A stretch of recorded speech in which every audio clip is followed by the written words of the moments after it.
Assalamualaikum warahmatullahi wabarakatuh.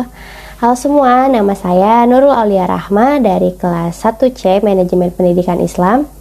Di sini saya akan menjelaskan materi keempat mata kuliah studi hadis, yaitu hadis riwayah dan hadis diroyah. Selamat menyaksikan.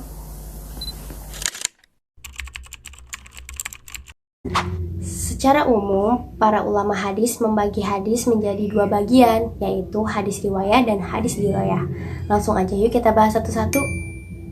Yang pertama, hadis riwayah. Apa sih hadis riwayah itu? Definisi yang dikemukakan oleh Ja'far Ahmad bin Latif Al-Utsmani At-Tahanawi yaitu sebagai berikut.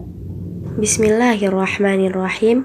Ilmul haditsil khassu birriwayati huwa ilmun yu'rafu bihi aqwalu Rasulillahi sallallahu alaihi wasallam wa af'aluhu wa ahwaluhu wa riwayatuha wa dhabtuha wa tahriru al-fadhiha, yang artinya ilmu hadis yang khusus dengan riwayah adalah ilmu yang dapat diketahui dengannya perkataan, perbuatan dan keadaan Rasulullah sallallahu alaihi wasallam serta periwayatan, pencatatan dan penguraian lafaz-lafaznya.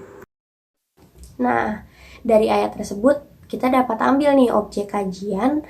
Hadis riwayah itu merupakan segala perkataan Nabi, segala perbuatan Nabi, segala keadaan Nabi. Jadi hadis riwayah ini merupakan hadisnya, hadis Nabi Muhammad SAW, baik berupa periwayatannya maupun dari segi pemeliharaannya gitu. Nah, yang kedua ada hadis diroyah. Nah, tadi kan hadis diroyah itu hadisnya. Kalau hadis diroyah itu merupakan ilmu hadisnya. Jadi kalau mau diibaratkan, kalau riwayah itu adalah fikihnya, kalau diroyah itu adalah ilmu fikihnya. Untuk lebih jelas lagi, kita simak aja yuk definisi menurut Ibnu Al-Aqfani. Hadis diroyah adalah Bismillahirrahmanirrahim. Wa ilmul haditsil khassu bid-dirayah ilmun yughrafu minhu haqiqatur riwayah wa syurutuha wa anwa'uha wa ahkamuha wa halur ruwah syurutuhum wa asnaful marwiyat wa ma yata'allaqu biha, yang artinya, dan ilmu hadis yang khusus tentang diroyah adalah ilmu yang bertujuan untuk mengetahui hakikat riwayat, syarat-syarat, macam-macam, dan hukum-hukumnya, keadaan para perawi, syarat-syarat mereka, jenis-jenis yang diriwayatkan, dan segala sesuatu yang berhubungan dengannya. Nah, dari definisi tersebut, kita dapat mengambil 7 pembahasan ilmu hadis diroyah. Yang pertama ada hakikat riwayat.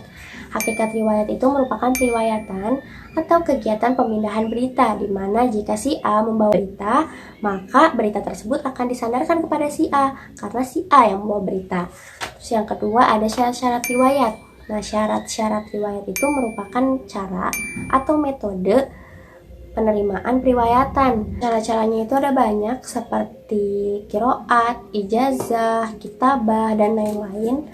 Terus ada macam-macam riwayat. Nah, kalau macam-macam riwayat itu ada 2, ada yang muntasil dan ada yang munqati. Kalau muntasil itu riwayat yang bersambung, di mana biasanya terdapat pada hadis sahih. Kalau munqati itu periwayatan yang terputus, di mana hadis biasanya ada pada hadis dhaif. Terus ada hukum-hukum riwayat. Nah, kalau hukum-hukum riwayat juga ada 2, yaitu ada yang al-qabul, ada yang al-rad. Kalau yang al-qabul itu diterima, jadi hadisnya itu sanadnya itu tidak ada kejanggalan, terus tidak cacat gitu. Sebaliknya kalau yang al-rad itu biasanya itu ditolak, dimana hadisnya itu biasanya ada kejanggalan, terus juga ada yang cacat. Terus keadaan para perawi dan juga syarat-syaratnya. Nah, dimana keadaan para perawi dan syarat-syaratnya itu seperti biografi dan sifat-sifatnya. Dimana biografi kita tuh bisa mencari kapan lahirnya, terus dimana lahirnya, dari generasi apa gitu. Terus kalau sifat-sifatnya itu gimana gitu keadilannya, terus apakah daya hafalannya baik gitu. Nah, itu bisa dijadikan aja untuk mengidentifikasikan hadis gitu. Terus yang selanjutnya ada jenis-jenis yang diriwayatkan. Nah, jenis-jenis yang diriwayatkan itu seperti penulisan hadis dalam berbentuk pembukuan, seperti bukunya itu seperti Jami, Sunan, dan lain-lain. Terus yang terakhir ada hal-hal yang berkaitan dengan periwayatan, seperti istilah-istilah yang dipakai oleh para ahli hadis untuk penelitiannya, seperti sunnah, terus hadis, khobar, dan lain-lain. Nah, bukan hanya itu saja, untuk lebih memahami ilmu hadis diroyah, ada satu definisi lagi dari Muhammad Ajaj Al-Khatib sebagai berikut. Bismillahirrahmanirrahim. Fa'ilmul haditsil khassu bid-dirayah huwa majmu'atul qawaid wal masailil lati yu'rafu biha halur rawi wal marwi min haitsul qabuli warrad. Ilmu hadis dirayah adalah kumpulan kaidah-kaidah dan masalah-masalah untuk mengetahui keadaan rawi dan marwi dari segi diterima atau ditolaknya. Nah, dari definisi tadi kita dapat menyimpulkan dua pokok pembahasan ilmu hadis dirayah, yaitu rawi dan marwi. Apa itu rawi? Rawi itu adalah orang-orang yang membawa, menerima, dan menyampaikan berita dari Nabi Muhammad SAW, atau bisa kita sebut dengan sanad, yaitu mata rantai dalam hadis. Nah, apa itu marwi? Marwi itu adalah isi berita yang diriwayatkan tadi, atau bisa disebut dengan matan, yaitu perkataan Nabi Muhammad SAW. Nah, itu pembahasan atau definisi dari ilmu hadis riwayah dan ilmu hadis diroyah. Lanjut ke sejarah perkembangannya nih. Yuk kita bahas. Pada periode pertama ini, ketika Rasulullah masih hidup, hadis riwayah atau hadisnya sendiri itu dilarang oleh Nabi Muhammad untuk ditulis karena pada masa itu sahabat-sahabat belum mahir dalam bidang tulis-menulis. Jadi Nabi itu khawatir hadis-hadis itu bercampur dengan ayat-ayat Al-Quran yang pada saat itu masih turun. Tapi suatu ketika Nabi juga memperbolehkan hadis untuk ditulis. Buktinya itu ada beberapa sahabat yang mengoleksi hadis Nabi pada masa itu. Lalu bagaimana dengan ilmu hadisnya atau hadis diroyahnya? Pada masa itu sudah ada dasar-dasar ilmu hadis dalam Al-Quran surat Al-Hujurat ayat 6 misalnya, yaitu anjuran untuk mengecek kebenaran suatu berita. Pada masa ini hadis itu masih belum dibukukan dan juga dikenal dengan periode taklilur riwayah, yaitu pembatasan periwayatan, karena para sahabat itu sangat berhati-hati dalam menerima suatu berita.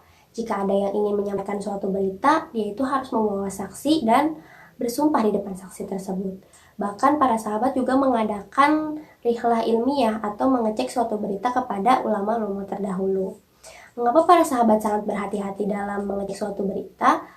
Karena pada zaman ini Nabi Muhammad itu sudah wafat, jadi susah bagi sahabat untuk mengeceknya. Jika Nabi Muhammad masih hidup kan gampang untuk menanya suatu berita ini benar atau tidak. Sama halnya dengan ilmu hadisnya atau hadis diroyah, itu sama-sama diucapkan dengan lisan ke lisan dan menggunakan saksi. Setelah pada periode ini hadis riwayah atau hadisnya sendiri sudah mulai dibukukan atas perintah Umar bin Khattab. Penulis pertamanya sendiri yaitu Ibnu Syihab Az-Zuhri, dan pada periode ini juga muncul beberapa model kitab seperti Musnad, Muwatta, Musannaf, dan lain-lain. Tetapi di samping itu juga, walaupun hadis sudah ditulis dan dibukukan, masih tercampur dengan yang bukan hadis seperti fatwa sahabat. Begitu pula dengan hadis diroyahnya atau ilmu hadisnya, itu sudah ditulis dan dibukukan tetapi masih tercampur dengan ilmu yang lain seperti ilmu fikih gitu. Contoh bukunya itu karangan Imam Syafi'i, yaitu Al-Um dan Ar-Risalah. Baik, itu pada periode sahabat. Ada juga periode itu pada periode tabi'in. Ada juga periode